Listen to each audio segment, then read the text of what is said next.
म्हणजे गुंड कोणाला म्हणायचं? मुख्यमंत्र्यांना गुंड म्हणायचं की त्यांच्या आमदाराला गुंड म्हणायचं? होम मिनिस्टरला गुंड म्हणायचं की त्यांच्या नेत्यांना गुंड म्हणायचं? महाराष्ट्र आहे हा. महाराष्ट्रासोबत छेडखानी करणं बरोबर नाही. हे जे सत्ताधारी आहे यांना दंगल करायची आहे आणि याला कोणत्याही हालतीत दंगल करायची आहे, कारण एकमेव तेवढाच एक पर्याय त्यांच्याकडे राहिलेला आहे दंगलीचा, जेणेकरून असं त्यांना वाटतं की ते सत्तेत येतील. खबरदार महाराष्ट्राला इजा केली तर अजिबात महाराष्ट्र तुम्हाला कोणालाही माफ करणार नाहीये.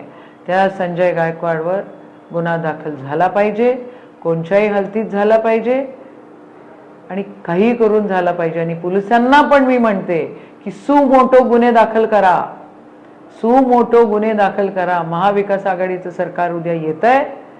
मला असं वाटतं निदान मुख्यमंत्री, उपमुख्यमंत्री, होम मिनिस्टर नाही करत आहे तर निदान तिथले जे पोलीस ऑफिसर्स आहेत त्यांनी तरी जबाबदारीने वागलं पाहिजे आणि या आमदारावर गुन्हे दाखल केले पाहिजे.